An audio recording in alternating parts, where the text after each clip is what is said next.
Დენი ხის განმავლობაში ხართ ჩვენთან ერთად და შემოგვერთით. გიორგი ნაზღაიძე შემოგვერთდა სტუდიაში. მოგესალმებით. გიორგი, გადაცემის ორი ნაწილის განმავლობაში საუბრობთ, მსჯელობთ მიდის მწვავე დებატები. რეალურად შენ ხარ პოპულარული ადამიანი, რომელსაც ყავს უამრავი თაყვანისმცემელი, რომელიც არის ძალიან ინფორმირებული ადამიანი. რეალურად საჭიროა თუ არა საქართველოში პროსტიტუციის ლეგალიზაცია, იმისთვის რომ ეს პრობლემები მოგვარდეს? მოდი ჯერ სხვანაირად ვიტყვი ამ ყველაფერს ორი რუბრიკა უსმენდი ეთერს გარეთ და აქ იყო ნათქვამი რომ ვინ არის მომხრე პროსტიტუციის და არავინ არ აწია ხელი. ვინ იყო წინააღმდეგი აწია ძალიან უამრავმა ადამიანმა ხელი. მაშინ მოდი ვთქვათ სხვანაირად, ანანიზმით ვინ არის დაკავებული. ავწიოთ ხელი მაშინ, იმიტომ საქართველოში არის ეს პრობლემა. ახალგაზრდობა არ არის დაკავებული სექსით. დაკავებული არის ანანიზმით. აქვს ცნობები, სახლში ცნობები, ვინც უყურებს ამ ყველაფერს, ამით არის და ეს არის ჩვენი დიდი პრობლემა. თუ პროსტიტუცია არ იქნება, მაშინ ვიცი როგორ იქნება საქართველოში ცხოვრების რიტმი. ჩვენ სანამ არ მოვიყვანთ ცოლს, ჩვენ უნდა დავჭრით ვაჟიშვილები. აი ესე გამოდის და ვერ განვითარდება მამაკაც, ვერასდროს ვერ განვითარდება. მამაკაცი უნდა განვითარდეს რაღაცა ასაკში, გარდატეხის ასაკი, როდესაც უნდა უხეშად თქო დავაშკაცდეს. გასაგებია, იუნას წეგან საუბრობდა, რომ საქართველოში რეალურად არსებობს ელიტარული პროსტიტუცია და ამ ადამიანებს შორის განსხვავება არ არის. ნამდვილად არ არის. არანაირი განსხვავება არანაირი, უბრალოდ ფაში არის განსხვავება. და ცოტათი მოვლილები არის. ფასი და მიდგომაში, ანუ თავის დაფასება, ასეთი სიტყვა, რომელსაც ვერ იტანენ ქართველი მამაკაცები.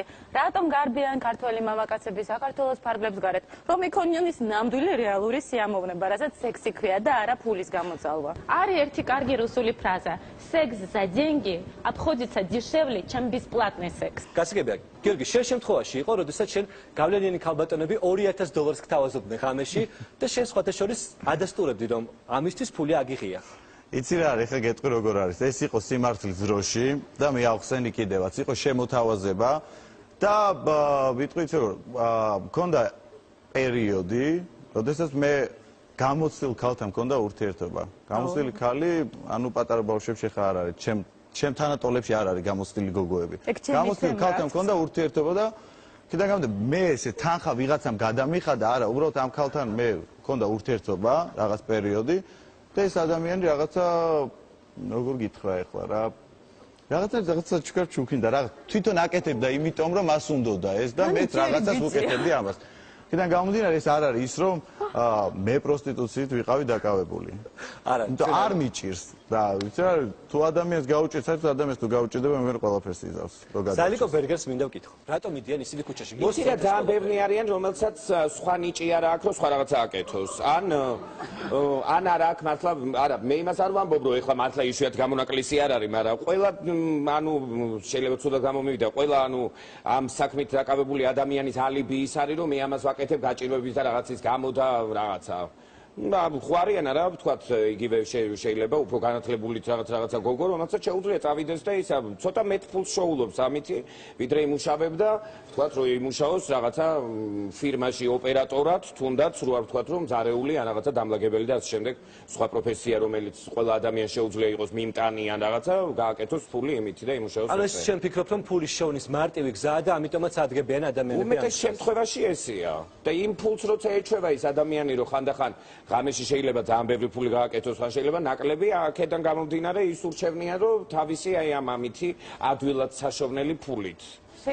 თუმცა შეიძლება ეს ფული ხანდახან ძალიან ძნელიც იყოს თავისთავად და ეს ადამიანები რაღაცა რისკის ქვეშ არიან, რომ ან დაავადების და იმ ყველაფრის გარდა შეიძლება შეხვდეს ისეთი კლიენტი თუ ვიღაცა ადამიანი, რომელიც შეურაცხყოფას მიაყენებს, ან შეიძლება ფიზიკურადაც შეეხოს და ასე შემდეგ.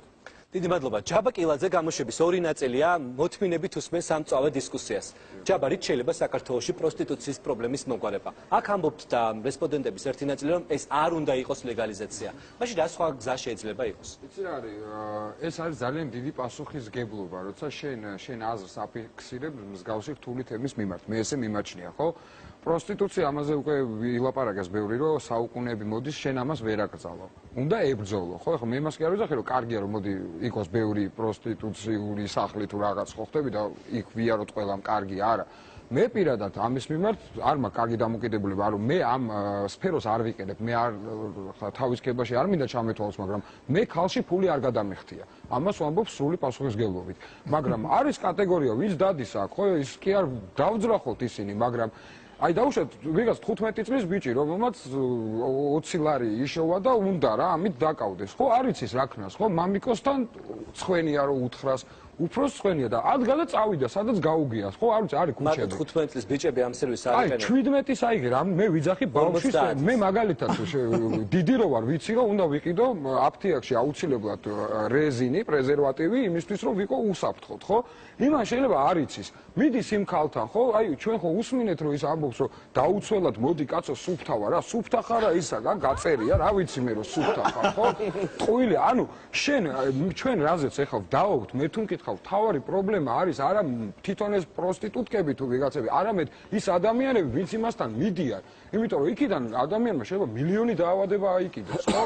არც მე უსმენდი ადამიანს და მე მგონია რომ ყველაზე სწორი აზრი გამოთქვა ამ ადამიანმა. ის წლებია უკვე ამ სფეროს სწავლობს. კი ბატონო, იმიტომ რომ უდგება არა იმითი რომ კი მე მესმის აქ რელიგიის და ამ თემის გაიგივება არ შეიძლება, იმიტომ რომ ვერ ებძვი ამას შენ. მაშინ მოდი ყველა ვიყოთ ესეთები რა, ნუ გვაქვს პრეტენზია რომ ვიყოთ აი რაღაცა ევროპული მოდელი, ხო? თუ მაშინ ამაზე მიდგა ლაპარაკი რომ რელიგია და სახელმწიფო, მაშინ ყველაფერში ეგრე ვიყოთ, მარტო პროსტიტუციაში კი არა. ხვდები? და ეგრე არ არის, ხო? მაგრამ თუ ეს საკითხი დგას ღია დღის წესრიგში და მე მაგათაც შემეშინდება ჩემმა შვილმა არ გაიპაროს და ვაგზალს თუ პეკინს თუ სადაც დგანან ეგერი, იქ მივიდეს და ვიღაცა არ ეწყინოს ეხა იმას, მაგრამ ჩემთვის ის ბინძურია. ძმაო, ეგრეა. ქუჩაში რო დგას 24 საათი ქუჩაში რო დავდგე, მე გავჭუჭკინებდი. ეს ყველაფერი თუ მეწესრიგებული იქნება, თავად ოჯახებს ეს ნაკლები თუ არის პროსტიტუცია, მაშინ იყოს მოდი დაწესებულება, სადაც ვიცი რომ იქ რო შევა ადამიანი სუფთა გამოვა, იმიტომ რომ იქ შემოწმებულია ის ქალი, დაცულია სანიტარული წესი, იქ გაძლევენ იმ რეზინს.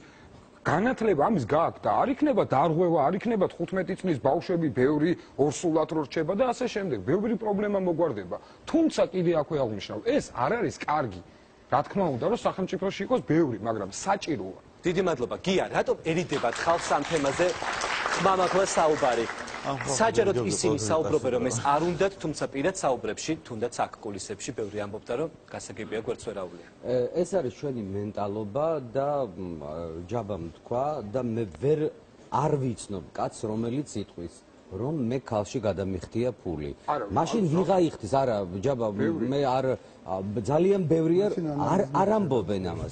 იცით რა არის? ეს არის ერთგვარი კომპლექსი და შიში იმას და ცნობილია ერთი ანეკდოტის არ იყოს, ერთმა ქალმა თქვა რომ ოღონდ არ თქვათ ვინა ვარ და არაფერი არ გადამიხადოთო.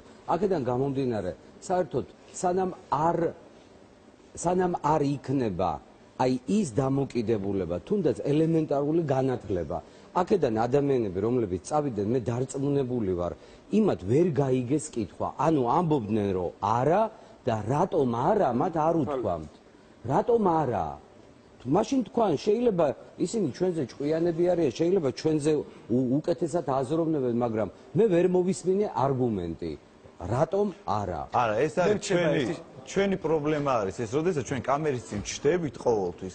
ყოველთვის რაზეც ვიძახით კის, კამერის წინ ვიძახით არას. არა, მე თქვი უკვე გიორგი ეგ რომ ძალიან ხშირად ხდება ხოლმე ესე რომ ადამიანებს ერიდებათ, ეშინიათ, რცხვენიათ და მსგავსი იგივე თამამ ფილმებში გადაღების დროსაც რომელსაც იღებს შოთა. რამდენად ხშირად თახდებია შენი რესპონდენტები რომ შენი მსახიობები რომ მიიღონ მონაწილეობა ამ ფილმში? რა ფილმში? იმ ფილმებს რომელსაც შენ იღებ, სადაც არის სიშიშვე, თამამი, ეროტიკა.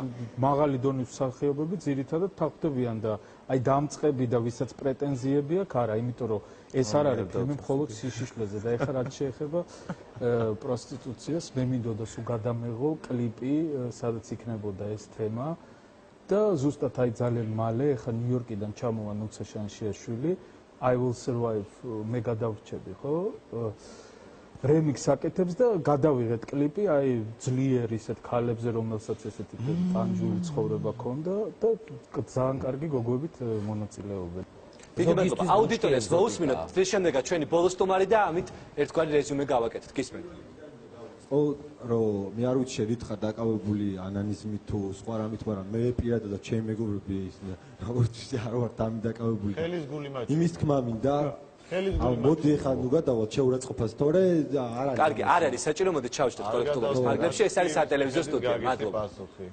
თუ გაქვთ რაიმე კონკრეტული კითხვა, შეგვიძლია ხელისგულის შემილეს სახეზე გაჩვენოს სხვანაირად ბოდიშით. კარგი, ძალიან გთხოვთ, ჩავჯდეთ კორექტულობის ფარგლებში.